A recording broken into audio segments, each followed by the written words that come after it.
6ನೇ ದಿನ ಸ್ಟಾರ್ಟ್ ಆಗೈತಿ. ಬಟ್ ಎಲ್ಲರೂ ಯಾಕೆ ಅರ್ಥ ಮಾಡ್ಕೋರು ನಂಗೆ ಗೊತ್ತಾಗತ್ತಿಲ್ಲ. ಬಿಸಿಲು ಅನ್ನತಿಲ್ಲ, ನೆರಳು ಅನ್ನತಿಲ್ಲ, ಅವ್ರ ಫ್ಯಾಮಿಲಿ ಕೂಡ ಬಿಟ್ಟು ಇಲ್ಲಿ ಬಂದು ಸ್ಟ್ರೈಕ್ ಮಾಡತ್ತಾರು. ದಯವಿಟ್ಟು DC ಅವರ ಜಲ್ದಿ ಮಾಡಿ ಇದಕ್ಕೊಂದು ಪರಿಹಾರ ಕೊಡ್ರಿ. ಇಲ್ಲ ನಾವು ಮುಂದಿನ ದಿನಮಾನಗಳಾಗ ನಾವೆಲ್ಲ ಆಫೀಸ್ ಕೂಡ ಬಂದ್ ಮಾಡ್ಲಿಕ್ಕೆ ಇಚ್ಛಾ ಪಡ್ತೀವಿ ಅಂತ ಹೇಳ್ತೀವಿ. ನೀವು ರೈತ ಕಷ್ಟ ಯಾಕೆ ಅರ್ಥ ಮಾಡ್ಕೋರಿ ಗೊತ್ತಿಲ್ಲ. ಮನುಷ್ಯನಿಗೆ ಒಂದೇ ಜೊತೆ ಬಟ್ಟೆ ಇದ್ರೂ ಪರವಾಗಿಲ್ಲ, ಒಂದೇ ಜೊತೆ ಚಪ್ಪಲಿ ಇದ್ರೂ ಪರವಾಗಿಲ್ಲ, ಬಟ್ ಊಟ ನೀರಿಲ್ಲದ ಬದುಕಕ್ಕೆ ಸಾಧ್ಯನೇ ಇಲ್ಲ. ರೈತ ಇಲ್ಲದ್ರೆ ನಾವು ಬದುಕಕ್ಕೆ ಅಸಾಧ್ಯವಾದ ಮಾತನ್ನು ಅರ್ಥ ಮಾಡ್ಕೊರಿ. DC ಅವರೇ ಪ್ಲೀಸ್ ದಯಮಾಡಿ ಇದಕ್ಕೆ ಜಲ್ದಿ ಪರಿಹಾರ ಕೊಡ್ರಿ. ನಮ್ಮ ಜನಗಳು, ನನ್ನ ಅಂತಂದ್ರು ಕಾಕಾಗಳು ಇಷ್ಟೆಲ್ಲ ವಯಸ್ಸಾದ್ರೂ ಕೂಡ ಬಿಸಿಲಲ್ಲಿ ಕುಂಡ್ರೋದು ನಮಗೆ ನೋಡಕ್ ಆಗತ್ತಿಲ್ಲ.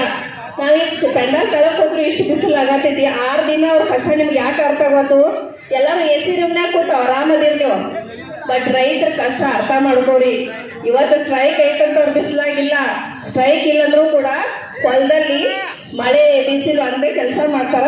ಅವ್ರಿಗೆ ಬೆಂಬಲ ಕೊಡ್ರಿ. ಅವ್ರು ಕೇಳಿದಷ್ಟ ದುಡ್ಡನ್ನ ಅವ್ರಿಗೆ ಕೊಟ್ಟು ಪರಿಹಾರ ಮಾಡಿ ಅಂತ ಈ ಮೂಲಕ ನಾ ಕೇಳ್ಕೊಳಕ್ ಇಷ್ಟಪಡ್ತೇನೆ.